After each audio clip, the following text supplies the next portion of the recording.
Hey everybody, Jared and Blake here. Welcome to the Collector's Corner. We've got our discussion on the latest chapter of One Piece, which is 1155, The Rocks Pirates. We're also going to be having a giveaway towards the end of the video. I'm going to give you a choice between a Gengar EX and a couple of booster packs. And we're going to have a discussion about some more Pokemon and One Piece TCG leaks. Not too much in there, just a couple of new ones we've heard in the last week. And then me and Blake are going to have a little bit of a showdown between two random Pokemon that we've chosen, and just sort of discuss on which Pokemon would win in a fight, or win a battle, I should say. And then hopefully we'll get some comments for the next week's video, and we'll go off this, a couple of suggestions from the viewers. So, yeah, a couple of things, yeah. Let's start with reviews, predictions, and spoilers. Excellent. Jumping in, chapter 1155, titled The Rocks Pirates. Chapter starts with Loki and Rox talking, Rox making more demands of Loki, and then Loki refuses. Yeah, Loki refusing. You got no control over me. You're a puny human. Go to fight, and Rox basically one-shots him. Yeah, basically one-shots him. It almost looks like it kills him, really. I was like... I thought he was like... Well, so this is the thing, right? So, and this is where, like, whether there's devil fruits or stuff, but it talks about how his sword attacks are like explosive in one of the panels. It's like his one swing causes explosions or something similar.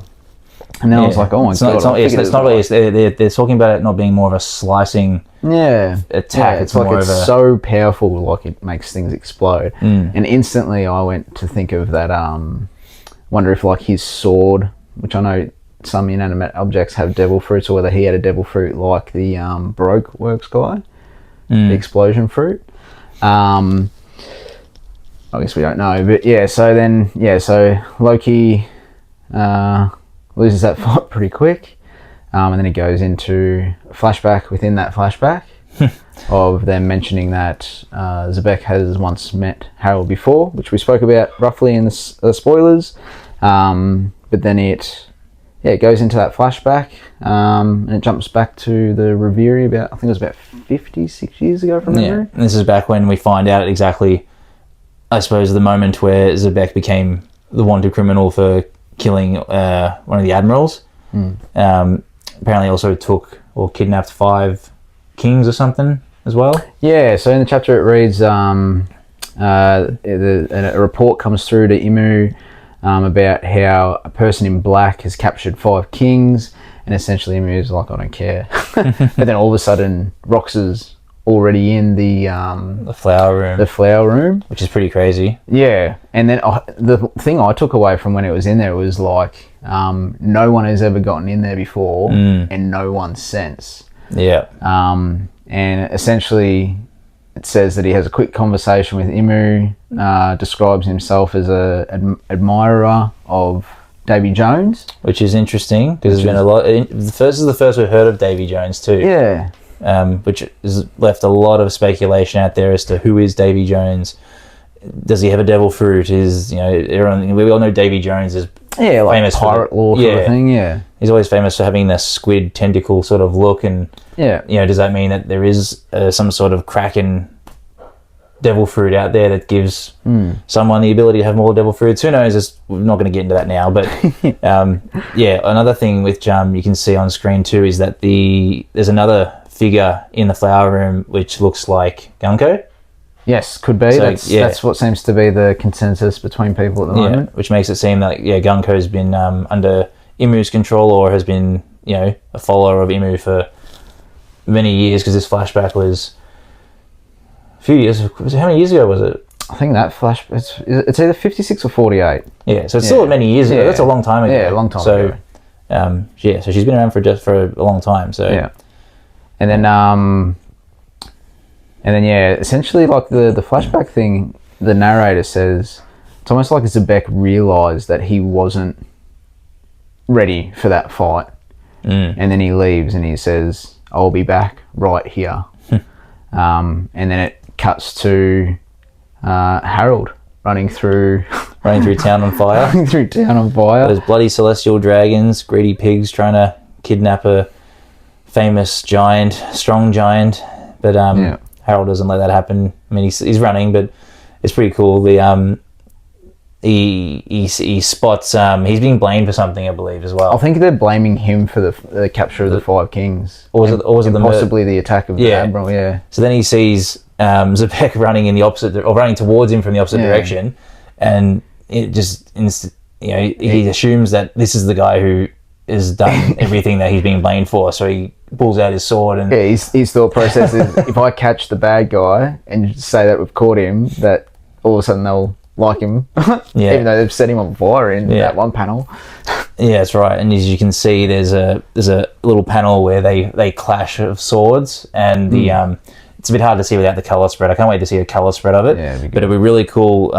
It's saying that the impact has caused a similar burst or release of haki that was similar to when Roger fought Whitebeard on that island, which you could, when you saw, everyone who saw that on the anime looks sick. It looks so cool, and like just like, can't believe that island even survived. Let's be honest. You know the animators are gonna like over exaggerate that so much. I hope they do. I hope they show like all the celestial dragons being like knocked out. Yeah, I said a 5K radius. Yeah. So it was pretty cool, but it looked like it was a tie. So it just shows you how strong they both are. Well, yeah, you could see as soon as they clash, they're both smiling and they just make introductions. It's like they just become best friends, because obviously they've got an appreciation for each other's strength. Yeah, exactly. And then Harold's like, which way to Elbaf? And he's just like, the other way. And he's like, let's meet again. He's like, not going to hang out with a villainous person like you or whatever. And then, as we said in the spoilers last week, just jumps off the Red Mountain. So then there's the Red Line, sorry. So then that flashback cuts back to the present time within this flashback. Yeah. So try and keep your head onto that. And we're back to where Loki's being treated by his father, or the people who work for his father. And we see Zebek is in the castle with him, and he's trying to convince Harold to join his crew again. And Harold's just against it. But at the same time, you can also see, which is where we finally get to see some members of the Rocks Pirates. We knew that, Shiki was obviously part of it, Whitebeard, Stussy. But then there's also some more panels there, which have... we've got a list here with the names. There's a bit of a differentiate. Like, I've read mine on Viz online for the translation, and I think Jared was reading on a different online translation thing, and essentially the names for, I think one of them was different. It shouldn't be, which won't matter too much, but... Yeah, so the intros were Shiki, Stussy, Don, Marlon. I think they're all the same. Whitebeard, obviously everyone knows Whitebeard. Ganzui, I think that's how you pronounce it, was the same. But the one that was different was the translation, and a lot of the ones I've seen online, it says Ochoku or something similar. But then the translation on Viz that I was reading said Wang Ji. So I'm not really sure what the correct name's going to be for that one, but they're the introductions. But just on that one where Harold's coming back and Loki's getting looked after, I did note in like that one panel that Loki was like kind of like surprised that Harold came back for him, just because they called him due to his injury. And he was sort of like, I don't know if he's actually like just here for me, surely not. So he's got a bit of self-doubt there as well, or whether or not that plays into anything, or it's just a little thing Oda put in there for his character story, I'm not sure. But then so then it goes into the introductions. There's obviously a lot of talk about who the characters' relations may be. Like the what did you say that last one was called? The two names? I think it's best to just go with the Ochako name. The Ochako. So the Ochako, they reckon everyone is a descendant or related to Caribou. Yeah. Just because based off I suppose a similar facial look, but that forked tongue sort of gives it away. Yeah. I think the larger body as well, because Caribou's brother, whose name escapes me right now, the lizard hair, but he's got like the fatter head. Yeah. That sort of matches like that look as well. So it's like almost like Caribou got the tongue and the eyes, whereas the other brother sort of got the the fat head. Yeah, that's true. But who was the other one? Don Marlon? So Don Marlon, whether or not there's any relation to Capone. Or he's just some other random mob boss. Yeah, so possibly. But I don't know, it's always nice to see relations here and there, I guess. I'm going to throw this out there, and we didn't actually speak about this beforehand when we were sort of discussing it all, but Shiru's got like the big cigar, he's got like the big squarish head, I'm pretty sure he's got a pretty distinct chin, like not related to, maybe, I don't know, but there was a part of me that was thinking, like, I wonder if there's like some sort of correlations between Blackbeard's crew now and the Rocks, but there's a few in there that sort of change up, like Stussy. There's obviously the only female is Katarina Devon, and then I wouldn't think they're the same, and otherwise Shiki, I can't think of who Shiki would be on Blackbeard's crew at the moment. But it was just something I just looked at the Don Marlon and I was like, oh, but obviously you'd imagine the character's sort of based off the Godfather. He likes to take his inspiration from pop culture that's already in existence, but so basically at this stage they're all sort of talking about how everybody's there for themselves, like nobody's there to be part of a pirate crew, like they're like, oh, we're only here to serve our own needs, which is kind of almost sort of like what Luffy's crew is sort of like, because they're like, I'll join your crew but I'm in search of my own dream sort of thing. It's a little bit different because they all obviously, I was going to say I suppose we don't know yet, but obviously with Luffy's crew there's a massive loyalty factor, whether or not Rox is similar, we just haven't seen it. We know that Rox gets betrayed at some point, we know something happens, don't we know that we're it's all sort of been talked about at God Valley is where he loses, but we don't know the circumstances, besides the fact that obviously Roger and Garp team up to fight him. Be interesting, because it seems like a lot of his crew would, I don't know, they would definitely stab him in the back if they got a chance. Oh, definitely. Shiki 100%. Oh yeah. I think Shiki's the one that makes the comedy. He's like, no, we're just here for our own needs, and then Stussy talks about, she likes the idea of whatever he's got planned, not that we know what it is. Obviously everyone else there's for what it is. But we didn't talk about, going back a bit here before we go into him even arriving at Elbaf. We touched on it in the spoilers thing, but the how he amassed his crew. So after Zebek leaves the Reverie, he targets government ships. One was a Heavenly Tribute. In that same incident, I believe that's when he destroyed the Gate of Justice. So he used that money to start. But one point I picked up in the chapter, which I thought was quite interesting, is that's when it says this is when Zebek started his pirating career, I suppose. So then what was he doing before that made him want to go to see the Imu? It's weird, isn't it? It's almost like he just hates the regime.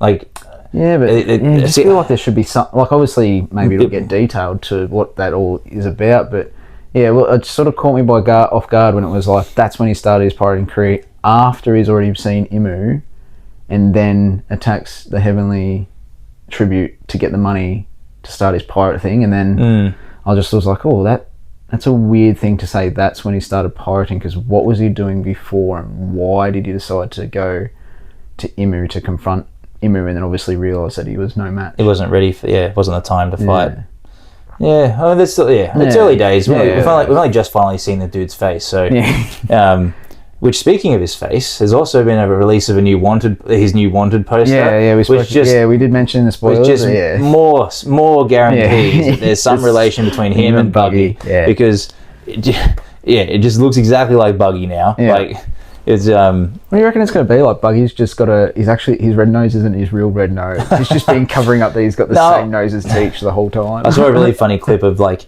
Zebek with a woman who looks just like Buggy. Yeah, sort of. Yeah, I saw that one too. So, but I don't know. I don't know if it'll be. I'm sure it's got to be two different mums.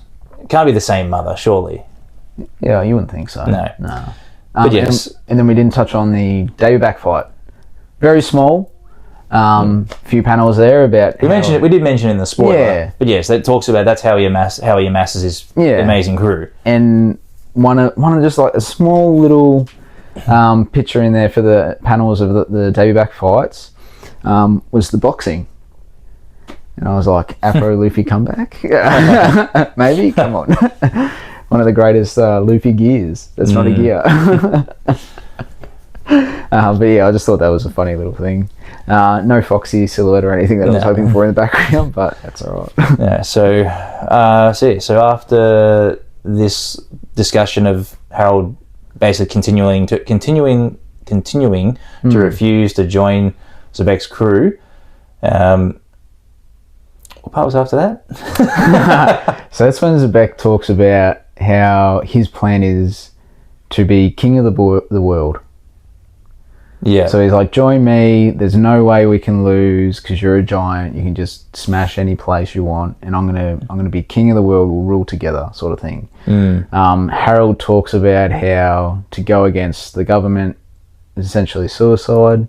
Yeah, it would push everything he's done for Elbaf. Yeah, just be out the door. just gone. But I did like the comment how Zebek, and obviously we all know it's going to lead to there eventually. It has to for the story, I suppose, unless Oda just wants to completely end the story short. But Zebek goes, someone has to do it eventually. Essentially, is what he says. Which makes you think that I suppose it makes you think Blackbeard might be the one to do it. Yeah, maybe. Like, you know, you'd either think it's going to be Blackbeard or Luffy, but obviously someone's going to. It's where the story's leading, really. Or the world government seems to be, whether or not they're the final villain, but like they're the world enemy, I suppose, in the sense of like holding back all the information or what's really been happening, and eventually the power's got to come to an end. So that's right. There's also sad news, which is they're on break.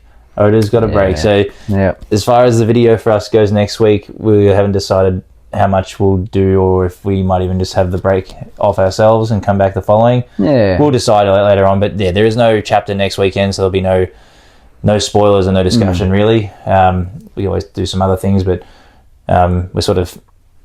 we're aware we are at the moment with as much as we can know. So whether or not we just have whether we take a break ourselves. Obviously, family lives isn't always the easiest thing to organise this, but I'm sure plenty of you out there have family. Yeah, little kids. Except for all you 15, 14-year-olds who that might be watching. Yeah. God, I'd love to be that old again. Yeah, I know, right? Take me back. But yeah, we'll see. Even if we just catch up and do a bit of chat about how we spoke previously about, we'll just pull up some talking points that haven't been clarified yet that we think's interesting, but essentially that's sort of the end of the chapter. I mean, obviously it ends with the rock pirates were then formed after years of, I think it was 4 years I read in the chapter. I don't know if your translation was different. It was 4 years of Harold essentially saying no, and it says Rocks then put his plan into action, forming the rock pirates. And then from, it was the last quote though, I've seen a bit of chat online, and it was the events that will quake the world or something like that. Interesting. I think I wrote it down verbatim what it was, but it was 4 years later, Rocks did something that caused the world to quake. I'm assuming it's the God Valley incident. I could be wrong. But there's been a bit of chat I saw online that whether or not Rocks had Whitebeard's devil fruit originally, and then Whitebeard gets it at God Valley after Zebek is obviously killed. I don't think the devil fruits respawn, reincarnate that quickly though. Yeah, it's pretty quick, because remember Burgess always walks around with his bag of fruits and he tries to kill people for their devil fruits. I think it's relatively quick. Even Monet on Punk Hazard, after the explosion. Was that her fruit? On their boat? Yeah. Oh, seriously? Everyone forgets about that. Like, how has that fruit not been eaten? I don't know. It's been on the boat since Punk Hazard. It's clearly her fruit. She's the only one that had a devil fruit that died there. But how do you know that maybe it was just some other random person who died and their devil fruit happened to spawn there? Wait, Oda would just randomly be like, oh, just a fruit randomly spawned on their boat at the same time and it happened to die. No, it was a bit of a distance between when she died and when that happened. Anyway, all that means is someone on that crew has got to eat that stupid fruit because it's been however many years since it's been on the boat. I wonder if Oda's forgot that it's there as well. Oh, you would think so. Sort of the same way how he forgot about the Big Mum pirates. Well, what's happening with them? Yeah. What happened to them? Sort of like the Walking Pirates, I suppose. Remember they got kicked off the bloody waterfall?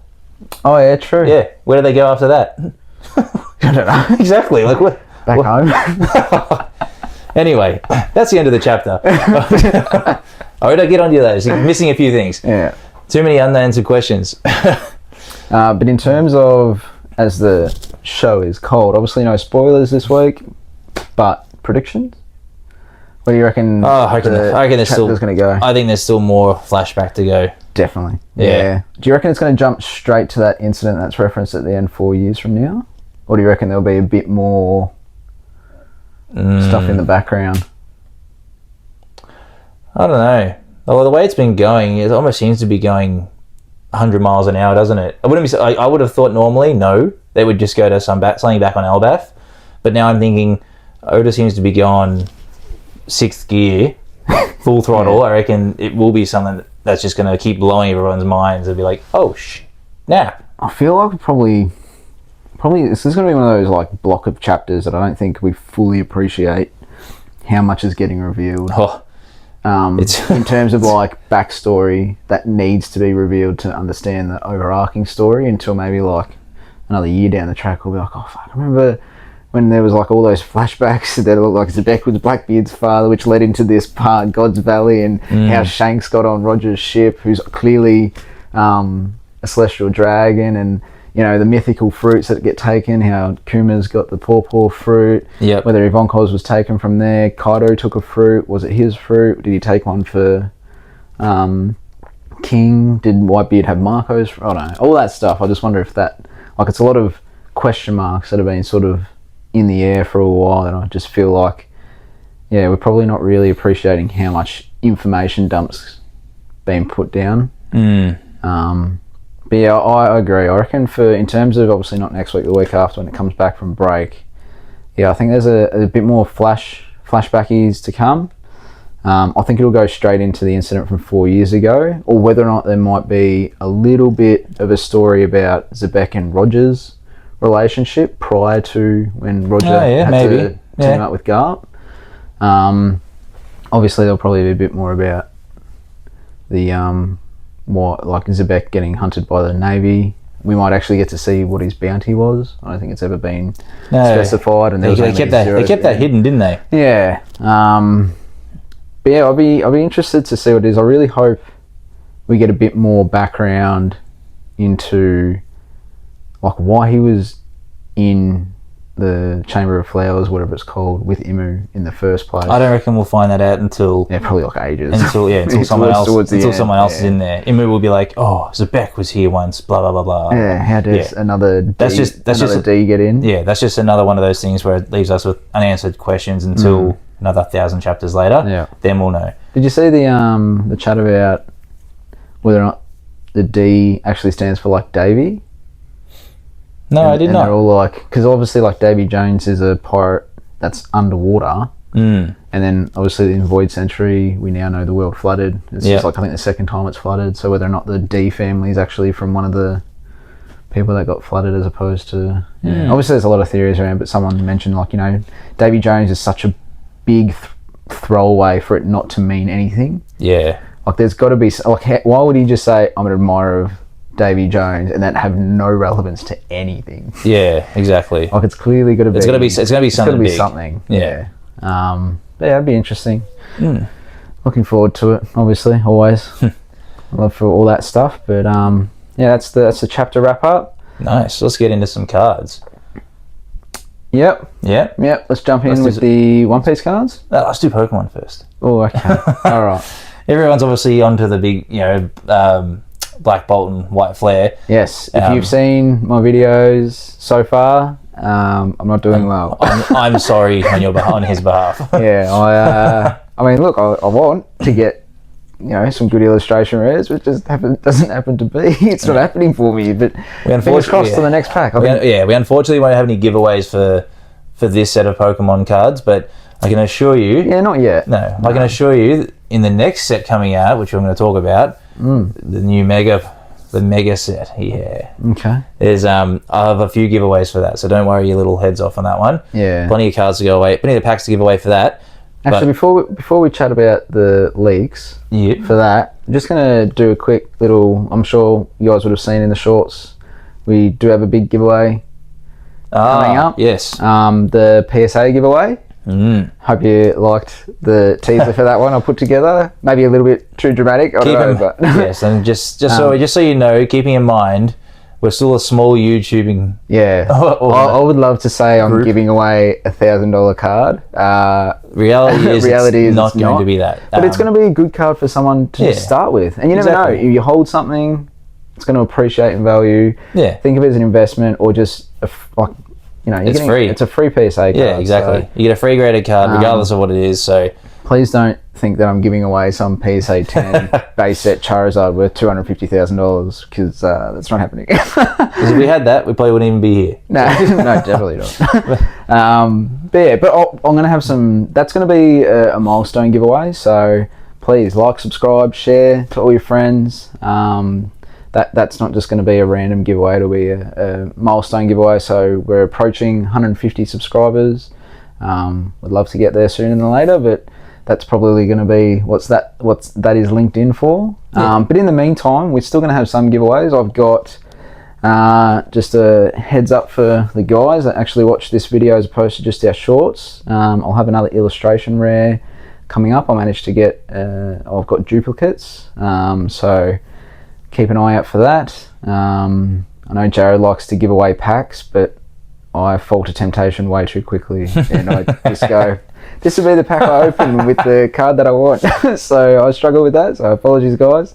But yeah, if I ever get any double ups or as a non-player EX cards that I'm not super keen on, I'm happy to give those away. So keep an eye out. I'll probably do one around the end of this week for the illustration rare, and then I think I've got another EX card coming up as well. Yeah, some more Yu-Gi-Oh, some more One Piece coming out soon, so we'll be doing plenty of giveaways.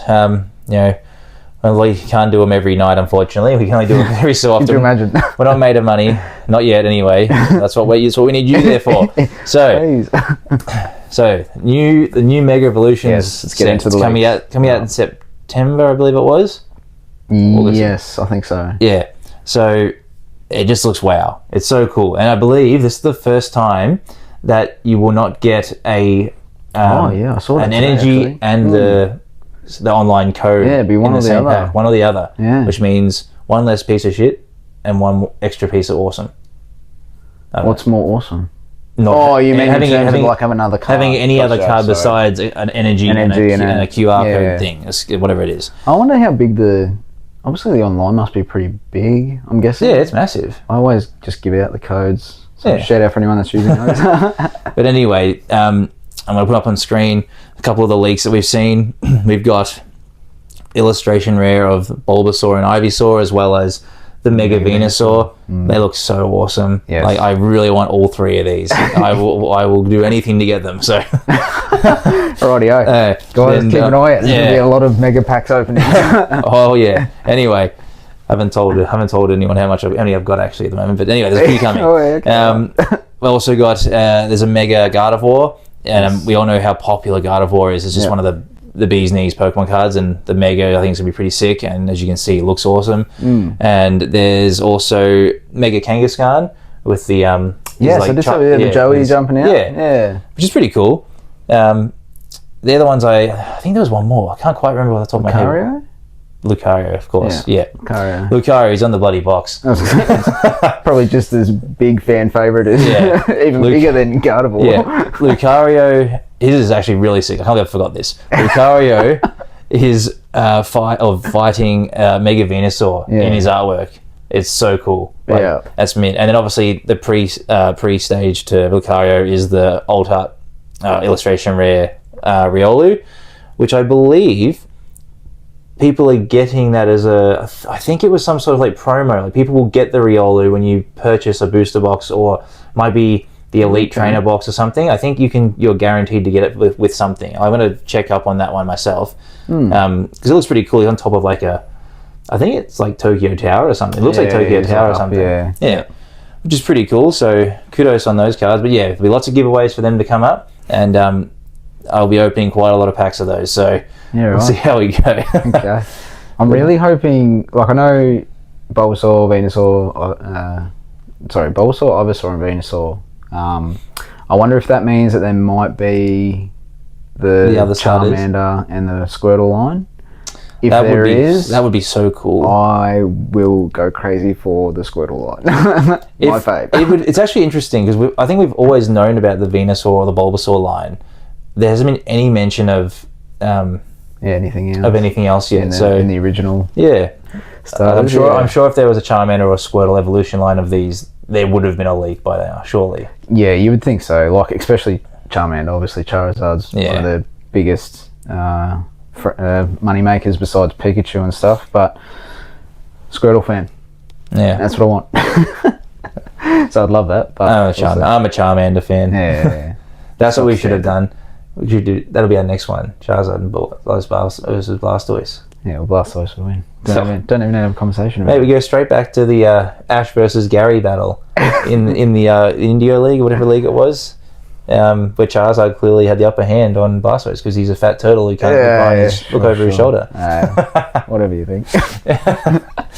Maybe that'll be next week's one. Anyway, so yes, that's our Pokemon TCG talk for now. I'm also going to do a bit of a giveaway, so everyone who's out there, everyone will remember a few weeks ago we did the One Piece or Pokemon option. Yep. So just Pokemon option today or tonight. You can either have 2 packs of Pokemon cards, the Destined Rivals and Temporal Forces, or you can have the Gengar EX. So whoever wins, choose one or the other. 2 packs, 2 booster packs, or 1 EX card. At least you know you get a good EX card, or you get 2 booster packs, you might get absolute jack shit. So you never know what you might get. Or you might get something that's worth the $200 and I'll kick myself in the ass for giving them to you. So all I want you to do is comment. What are we going to do here? Let's comment. What's a good one? Whoa. How about your favourite ghost type? Yeah, right. I like that. Favourite ghost type Pokemon. I know it hasn't got anything to do with the booster packs, but since Gengar's the opposite, the other giveaway, give me your favourite ghost type Pokemon. If you've got a reason for it too, put that in there as well. I like to see people's reasoning behind. Like, my favourite ghost type is actually Haunter. I was going to say, I think ours is the same. Is yours Haunter as well? Too. Yeah. Oh, there you go. Just a throwback to when I was a kid. Watching him on TV. Yeah. I think it's Haunter. I think it's weird. It's more like the sentimental thing, isn't it? Yeah, Haunter was just cool. I think as a kid, like, I don't actually remember ever getting a Gengar because you had to do the trade, and I never had like the trade cables and stuff. That's how old we are, people. Is that when you used to have a Haunter, you only get a Gengar by plugging in two Game Boys together with a cord. Yeah. No Wi-Fi, no this Bluetooth nonsense. Yeah. That's how you get trade. And Mum was always like, I'm not buying you some cable thing just so you can get a Pokemon. I'm like, but I need the Gengar. So I think that, and plus the hair, like obviously, like if you're throwing yourself back into nostalgia days, like Goku was a big thing, Dragon Ball Z, so he had the spiky hair, and Haunter's got like the spiky back. I don't know why. Haunter was always just my go-to. Oh, there you go. Cool. Well, there you go. That's how you get your chance to win. So we're on to a bit of One Piece talk. Yes. We're the only. I think most of the leaks are basically revolved around Roger, aren't they? Yeah. So for anyone that's going to be still playing after OP13, if you're not playing Roger, apparently that's all you can play now. It's actually cooked. That might be a bit dramatic. We've mentioned every week about how cooked this card is. Yeah. But every time they keep releasing more cards or support for this guy, I just keep thinking, why would you use anyone else? It's actually it's nuts. So we'll start with the first one. I'll go the first one. You can get the next one. So Silver's Rayleigh. Of course, Rayleigh is going to be on here.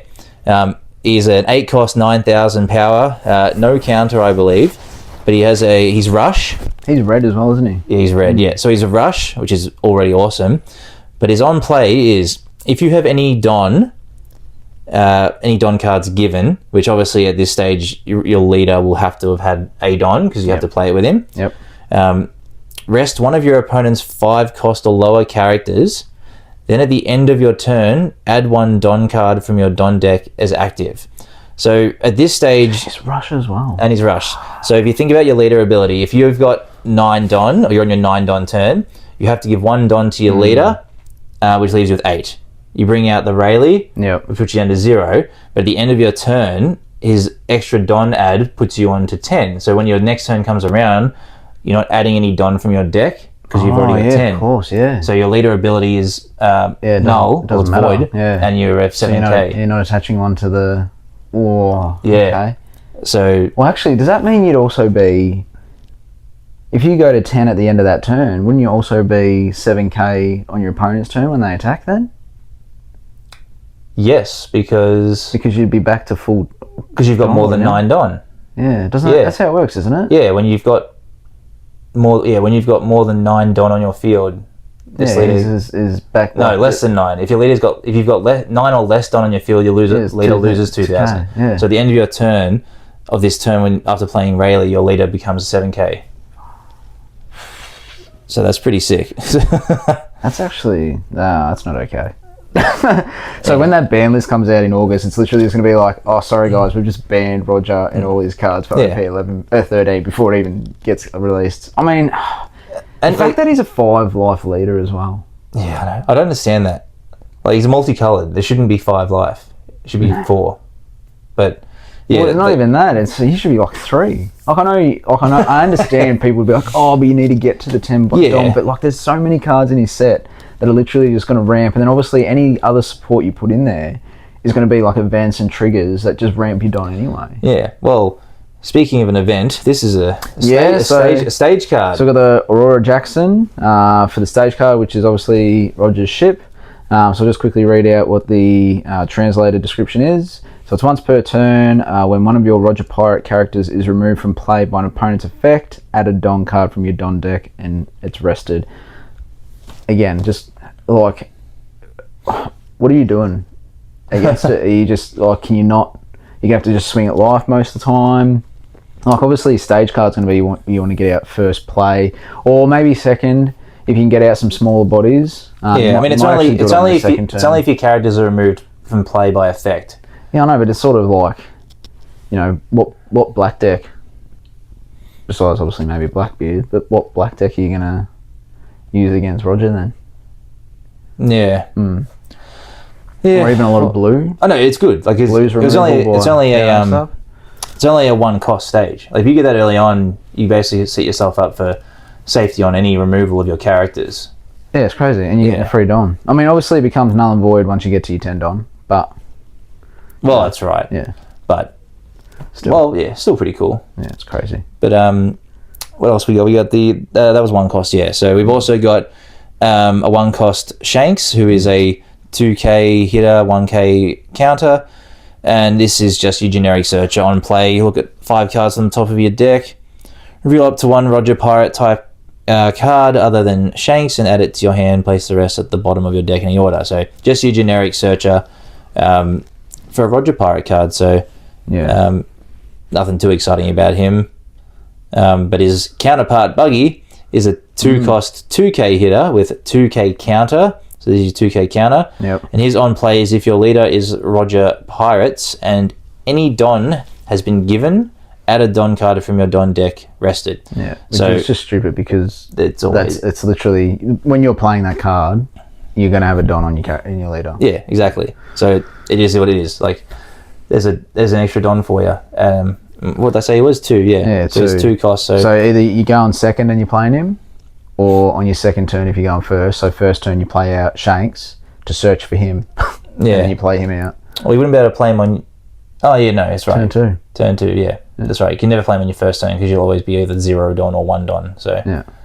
Yeah. Oh yeah, I didn't think of that. Yeah. Yeah. So if you go second, you wouldn't be able to play him. That's right. But yeah, if you went first, well, actually, No. so you're not going to want to go first as Roger, Not really. because you're going to have to give. Oh no, you could use him on your second turn because on second turn you'd be 3 Don. 1 goes to Roger. You have 2 Dons to use. Yeah, true. Yeah, but on your first turn, if you go first, You have nothing to use. yeah, okay. Yeah. So you want to go second You want to go with second. Roger and hope that you got Shanks or your stage card in your first turn. Interesting. It's interesting. Yeah. Yeah. There's also a couple of others as well. Once I find it, sorry guys, I just lost where we were at. I had it ready to go. So it's how to pronounce it? Inarashi the dog. Dogstorm. Dogstorm? Dogstorm. Dogstorm. So his ability is on play. If any Don has been given, add a Don card from your Don deck. Rest them.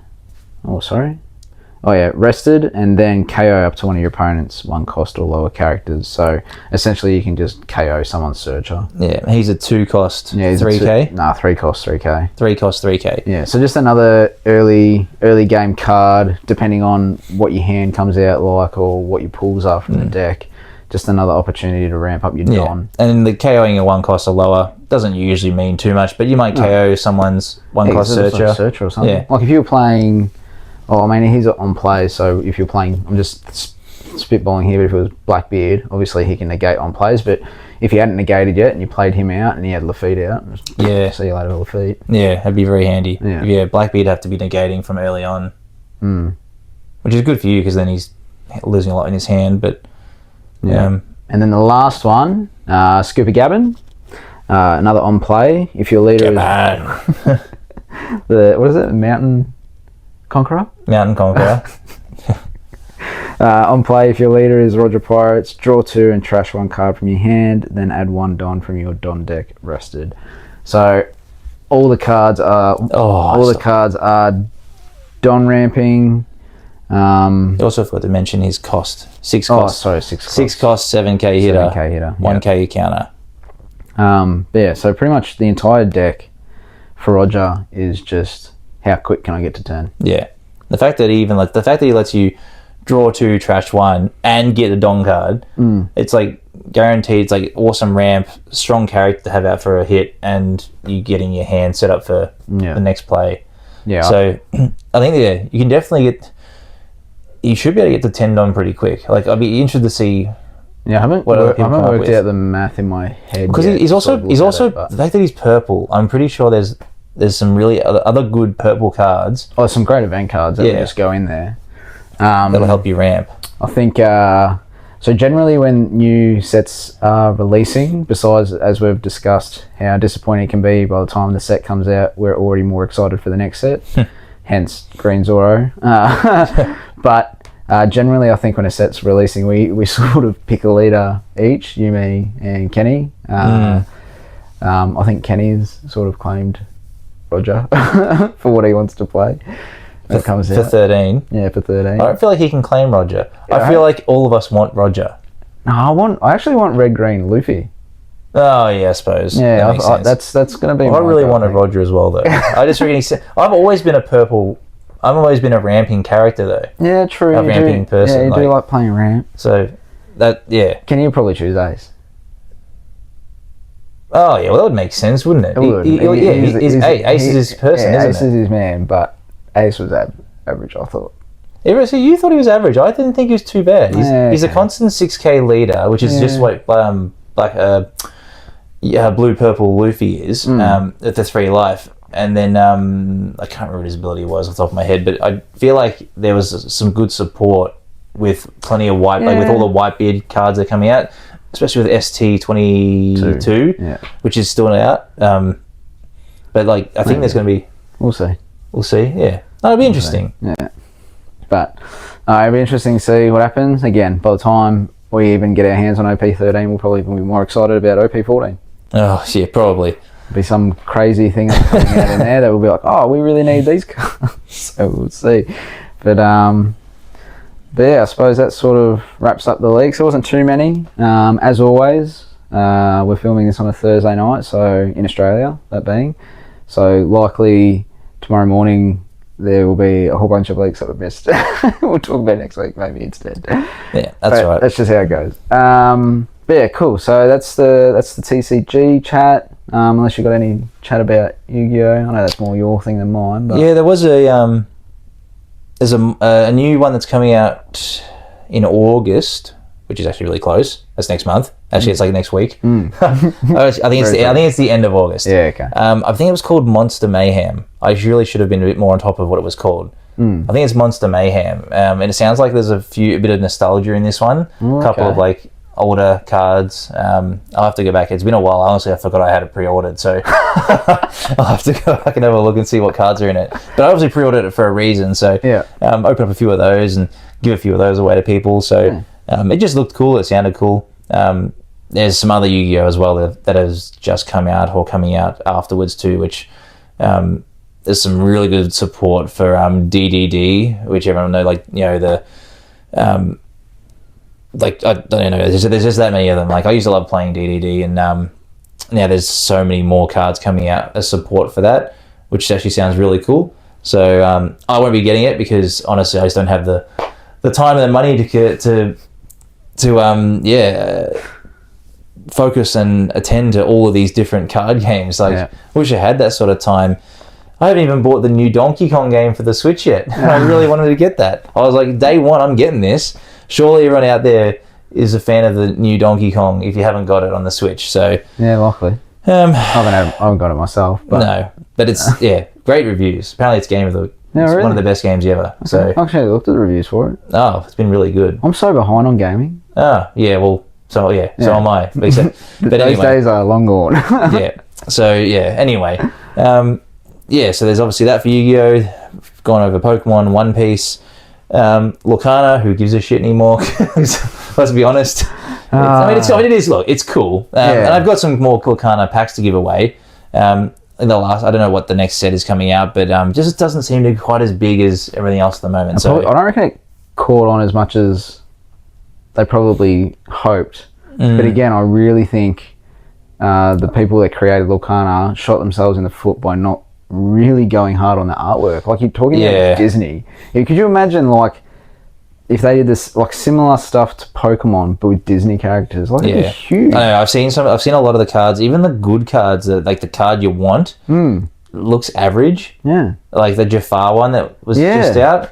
I was like, they could have not even a full art. Imagine if they done some really cool version of him, like as a snake looking down at Aladdin or something. Imagine just full arts for those cards. Yeah. You could do like Aladdin with like Jasmine and the tiger, I'm forgetting its name, or like Genie in the background or something. Yeah, there's so much more potential they could do, which maybe they will do it eventually, but at the moment it's just... Oh yeah, but like in terms of like you'd generate more hype for people that actually like go, oh, these cards look really sick, so you get collectors involved. You probably get more playability as well because people will be a bit more interested in the artwork, get a bit more excited about playing the cards as opposed to, again, without going into it properly, I haven't really looked into playing it, but yeah, I just unfortunately think they dropped the ball a little bit there, personally. But that's their decision to do. Less money for me to spend. Well, that's right. So yeah, that's our TCG leaks and talk. Which sort of wraps it up, doesn't it? We jump into our Pokemon battle, a Pokemon discussion. Pokemon discussion. Okay, so who are you picking tonight, Blake? So I went real random out there. I've gone Dreadnought.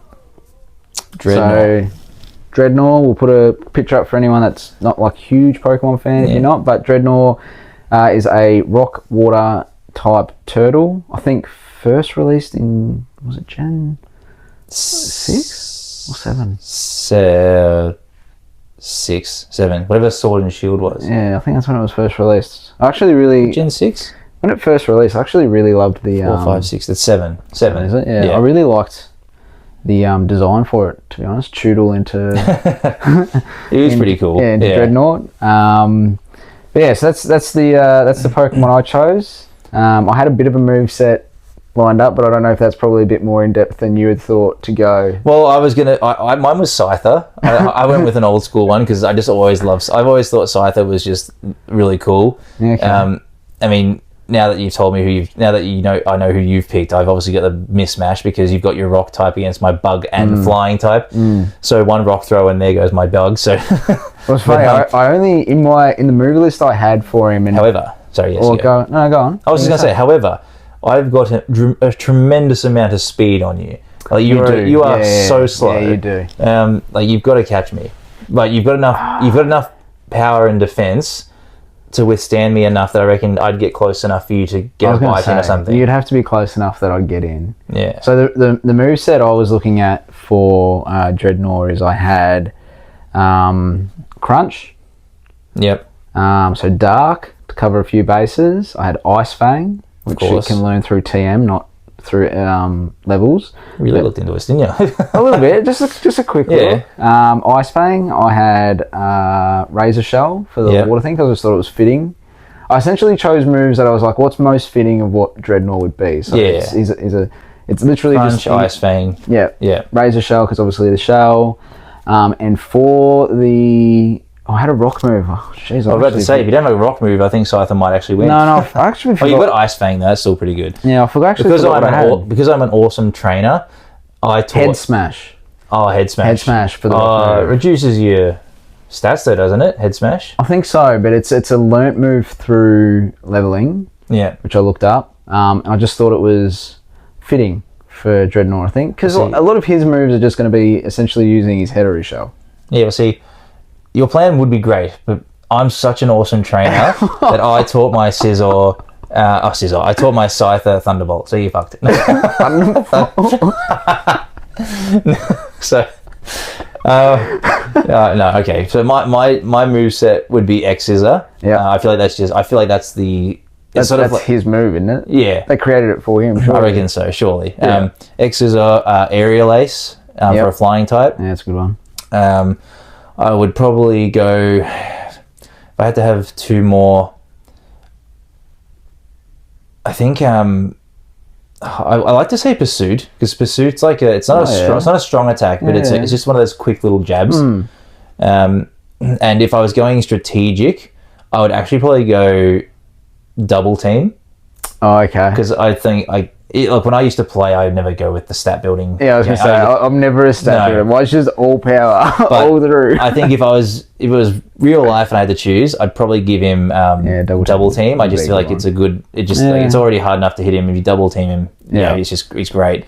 I did also think maybe Swords Dance, obviously to raise the attack. Oh, that's raise the attack, which isn't too bad, but I think double team is better. So then I've got my flying type, I've got my flying type, my bug type, and a dark type. Jeez, if I had to give up one, I'd probably give up. I feel like the only other move I could think. Did you say a water type attack? Yeah, Razor Shell. Oh, Razor Shell. Water type. Yeah, sorry. Yeah. But I was thinking, I did think whether or not you'd have to have like a stat based one, and then I was like, what would be befitting of Dreadnought? And the only really one I could think of was Withdraw.